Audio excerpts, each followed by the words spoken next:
مولاي صل وسلم دائما أبدا على حبيبك خير الخلق كلهم. خوش آمدید ناظرین. آج ہم جو گفتگو کر رہے ہیں اس میں ہمارے ساتھ مہمان ہیں حضرت مولانا سردار محمد خان لغاری صاحب اور علامہ ارشد حسن ثاقب صاحب. آپ دونوں حضرات کو خوش آمدید. لغاری صاحب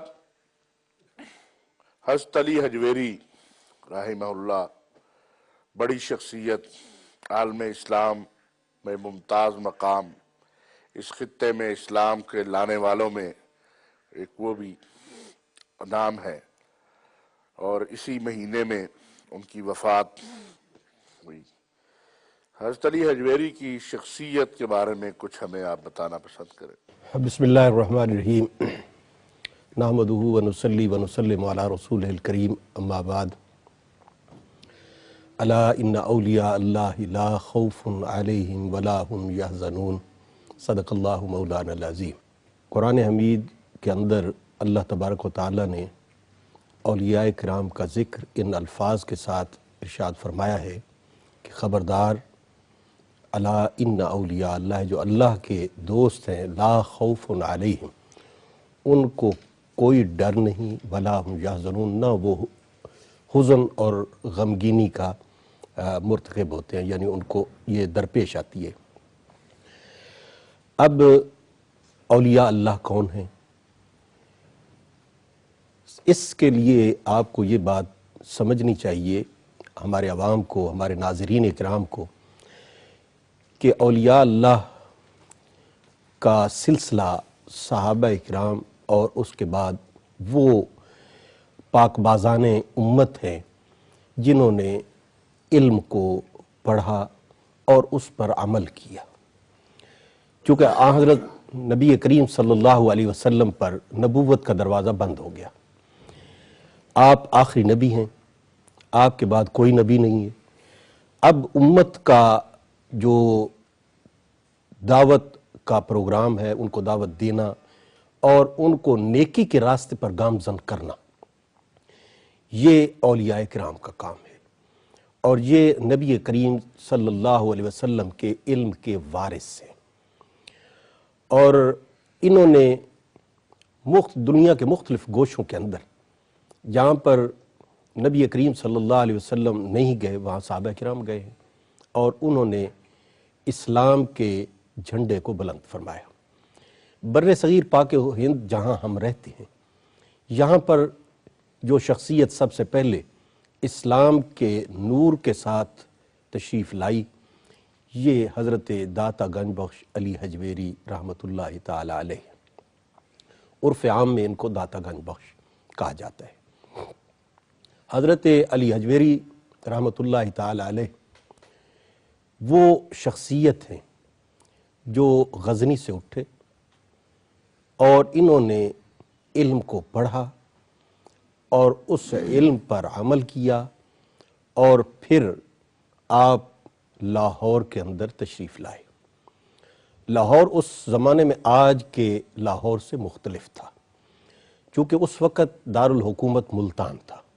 تو داتا گنج بخش علی حجویری رحمۃ اللہ تعالی علیہ اپنے لاہور کے قیام کو ان الفاظ کے اندر بیان کرتے ہیں کہ فقیر، ملتان کے قریب ایک قصبہ لاہور کے اندر قیام پذیر ہے. یہ الفاظ آپ کی کتاب کشف المحجوب کے اندر آتے ہیں. حضرت علامہ صاحب، حضرت علی حجویری آج سے 900 سال پہلے یہاں تشریف لائے، اور ان کے حلقہ اثر میں، ان کے حلقے میں جتنے لوگ مسلمان ہوئے، کوئی ہندو تھا، کوئی سکھ تھا، کوئی پارسی تھا، وہ چاشنی اور وہ محبت جو ان کی دعوت و تبلیغ میں تھی، آج کے دور میں اگر ہم دیکھیں تو آج ہمیں شدت کے رویے تو زیادہ نظر آتے ہیں، یہ چاشنی اور یہ محبت کم نظر آتی ہے. اس کی کیا وجہ ہے؟ بسم اللہ الرحمن الرحیم. یہ چاشنی اور محبت جاذبیت، کشش اور دلوں کو اپنی طرف کھینچنے کا جو آپ نے حضرت علی حجویری رحمۃ اللہ علیہ کے حوالے سے ذکر کیا ہے، یہ صرف آپ کی ذات پاک تک محدود نہیں ہے۔ صوفیاء کرام نے جہاں جہاں اپنے علوم اور معارف اور اپنی برکات بکھیری ہیں، وہاں ہمیں یہ چاشنی اسی طرح بکھری نظر آتی ہے۔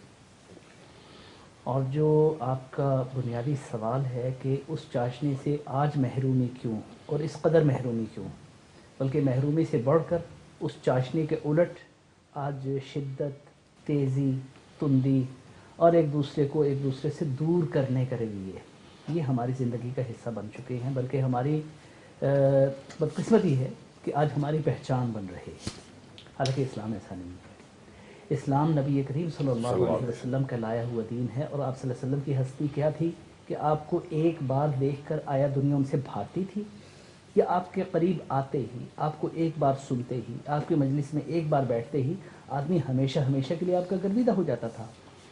تو اسلام کا ترجمان تو وہی شخص ہے کہ جس کی شخصیت اس قدر جاذب ہو، اس قدر دل نشین، دل میں اتر جانے والی ہو، اس کا اخلاق اتنا اعلیٰ، اس کا ظرف اتنا بڑا ہو، اور اس کے بول اتنے میٹھے ہوں، اس کی دعوت میں اس قدر نرمی ہو کہ اس کو سننے کے بعد، اس کی مجلس میں بیٹھنے کے بعد آدمی نہ کسی اور مجلس میں بیٹھنے کے قابل رہے اور نہ کسی اور کو سننا گوارا کرے۔ ہمارے جو اسلاف ہیں، حضرت علی حجویری رحمۃ اللہ علیہ ہوں، یا حضرت معین الدین چشتی اجمیری رحمۃ اللہ علیہ ہوں، یا اور جتنے بھی اسلاف دنیا بھر میں گزرے ہیں پاک و ہند کے علاوہ بھی، ان حضرات پر سب سے زیادہ غلبہ جو ہے نا، وہ نبی کریم صلی اللہ علیہ وسلم کے اخلاق عالیہ کا تھا۔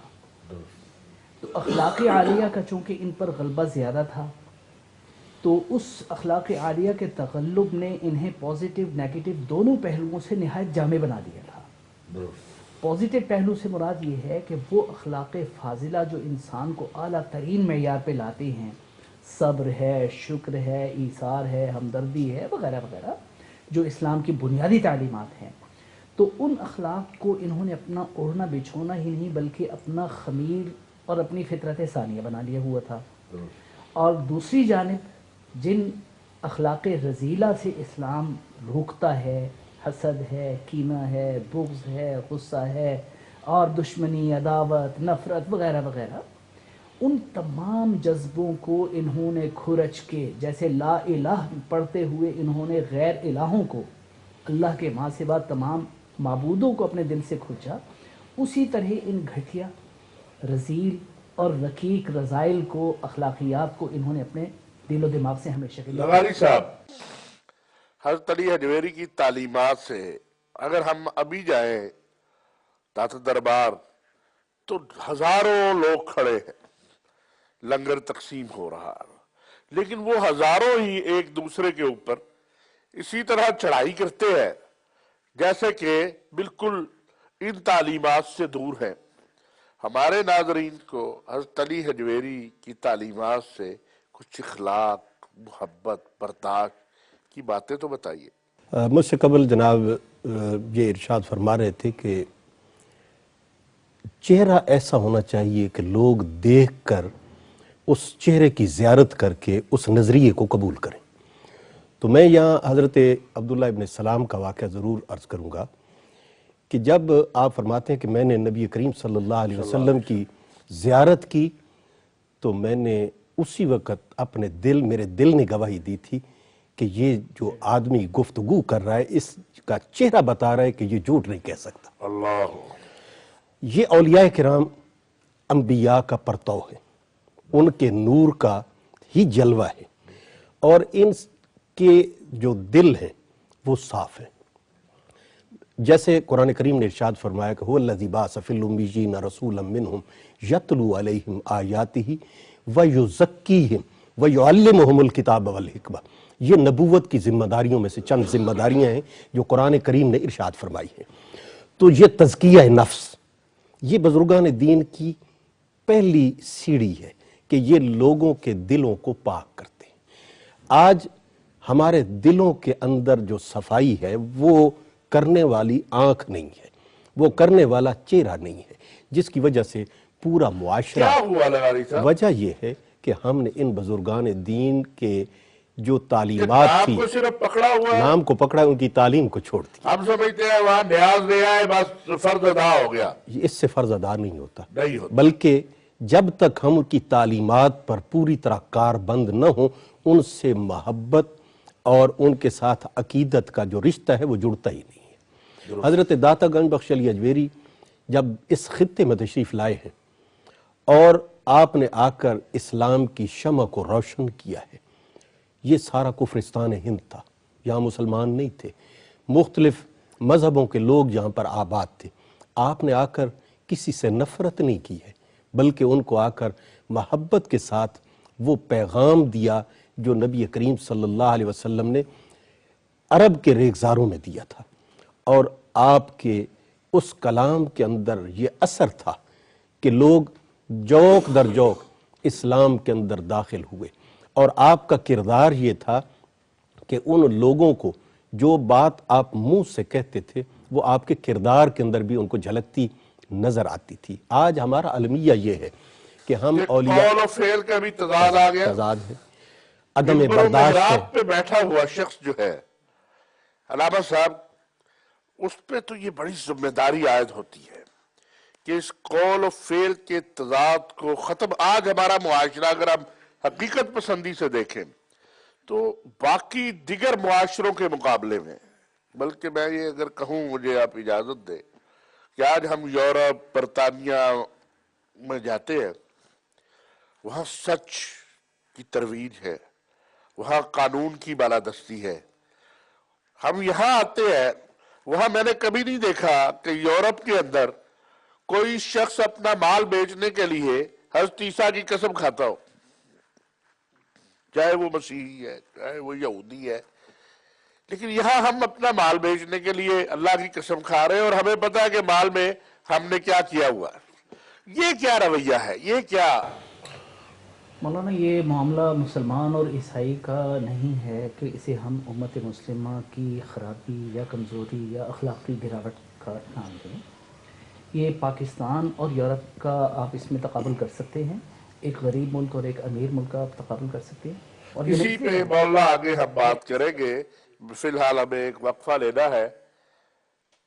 ناظرین، حضرت علی حجویری وہ سب کے ہے، وہ آپ کے بھی ہے، وہ میرے بھی ہے، وہ دیوبندیوں کے بھی ہے، وہ بریلویوں کے بھی ہے، وہ اہل حدیثوں کے بھی ہے، وہ شیعہ کے بھی ہے. ان کو تو ہندو اور سکھ نے بھی تسلیم کیا، کیونکہ ان کی محبت کے دروازے کسی کے لیے بند نہیں ہوتے تھے.